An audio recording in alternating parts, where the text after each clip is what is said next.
What's up, guys? Today I'm going to be showing you on a 2009 Lincoln Town Car how to replace the stock sway bar with a upgraded one. The one I'm using in particular is the Addco. I believe it's the same as the ADTR. They're two different bars, but I believe they're the same thickness and should net, the exact same results.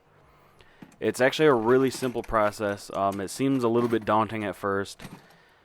You need, I believe, don't quote me on this, but I believe an 8mm for the bolts right here that I'm taking off. These are like what mount the sway bar to the rear axle.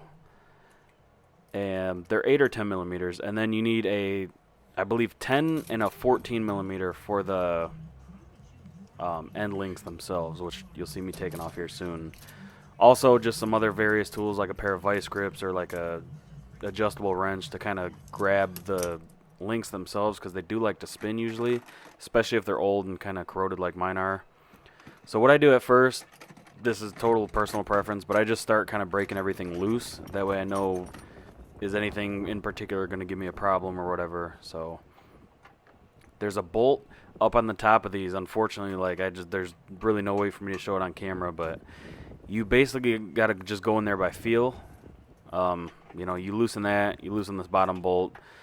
If they're seized, you might be able to loosen either one of the bolts without the link spinning itself.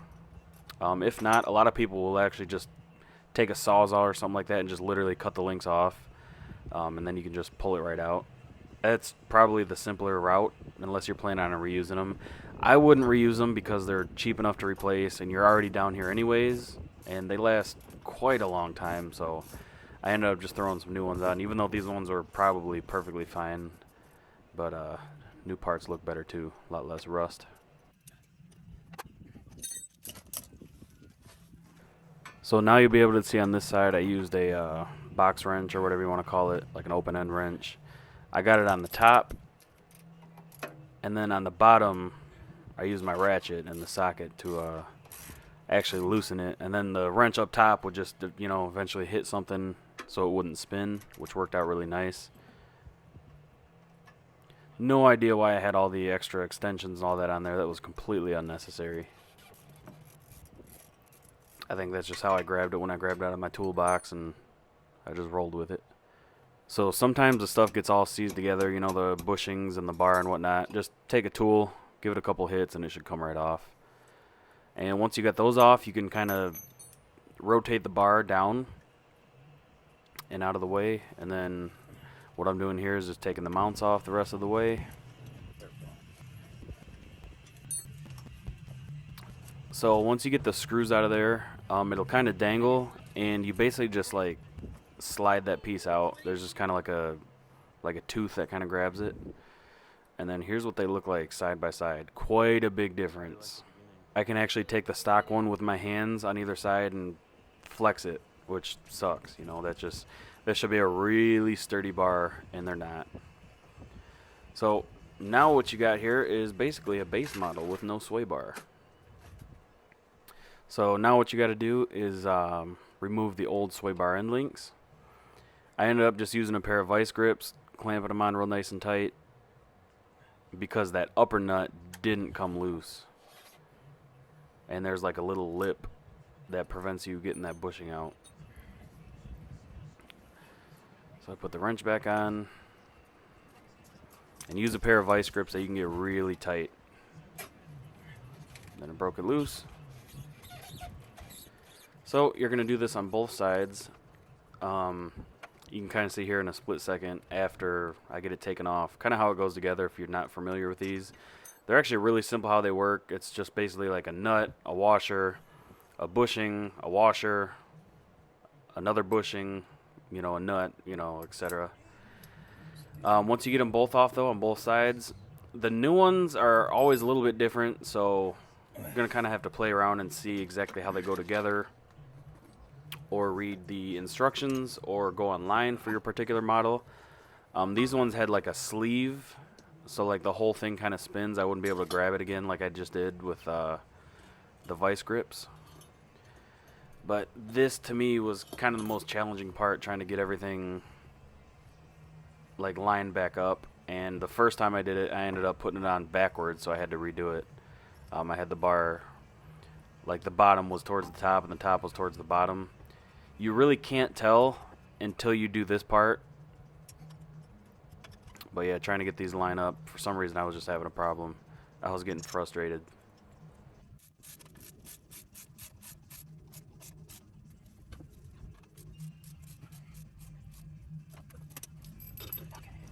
Then of course, you're gonna assemble your new end links.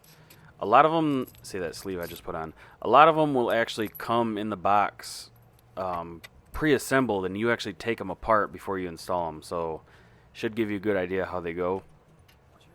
They're pretty self-explanatory. Once you kind of put everything together, like, I don't want to say there's only one way you can do it, but there's really only one way that it works right and makes sense. And unfortunately, one thing I found out is that every single time you replace the stock ones, the aftermarkets use different size bolts and nuts. So you might think you have all your tools out, but you don't. And here I was getting a little bit frustrated again because you got to hold that top nut. This one you can't grab it in the middle because it's got that sleeve. So you got to hold that top nut and then tighten the bottom one. But I think the aftermarket ones are usually easier to install. I've never actually had a vehicle long enough to replace the aftermarket one, so I don't know if they're worse to remove. But I like putting them back together because they're pretty easy. And of course you do this on both sides. But what you're going to do, you're just going to get it snug if your car's up on jack stands. You want all the weight of the rear tires, or you want all the weight of the vehicle on the rear tires to, you know, before you tighten these things. And then once you get everything done, double check your bolts, make sure everything's nice and tight. Clean up your workspace, put your tools away, and take this bad boy for a ride. I was a little let down at first, not gonna lie to you, but for one, it looks amazing. I scratched mine up a little bit, so I'm gonna have to touch up the paint so it doesn't rust. But here we go. Alrighty, first drive with it.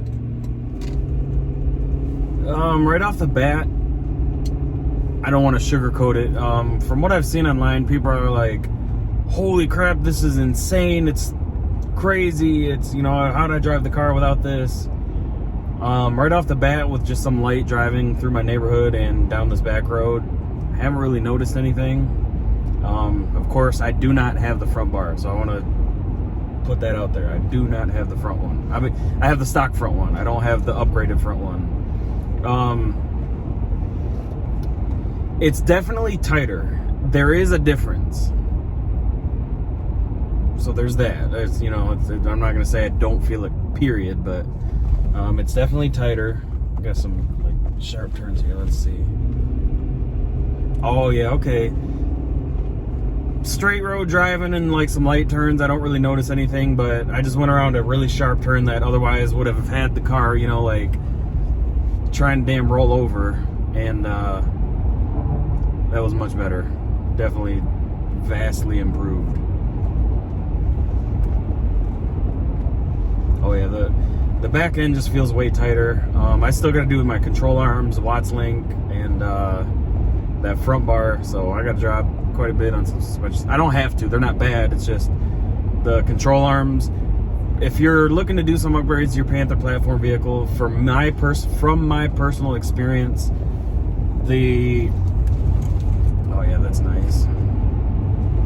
Definitely need that front bar because I can kind of feel the back, like the back feels more controlled than the front. So I guess I don't know if that would be oversteer. I think, I'm not sure. Oversteer and understeer, I understand the terms, but I'm kind of relatively new to the concept. But from the suspension modifications that I've done, I've got a 2010 Grand Marquis as well, and that is lowered about 2 inches.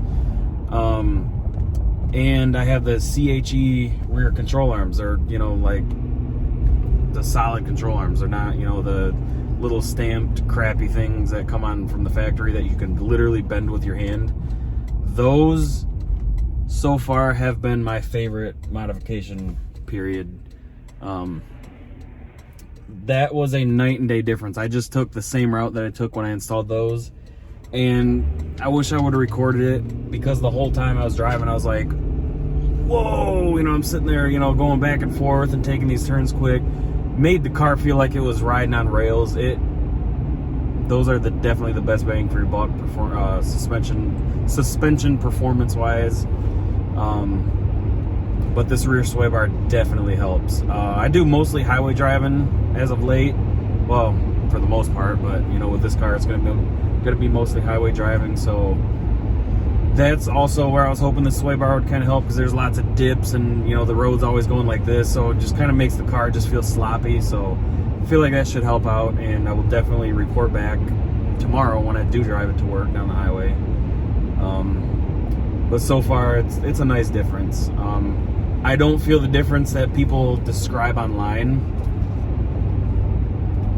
but the car is definitely more controllable now. There's not like just that loose feeling, you know. It definitely tightened it up back there, and it still rides great. That's another thing I was worried about too. I was like, I hope this thing isn't gonna, you know, just ride any stiff or anything, because these town cars, man, these things just float down the road, and I don't want to change that. I want to improve handling, but I don't want to lose that soft, you know, bump absorbing, you know, suspension. So far so good, guys. Thanks for watching.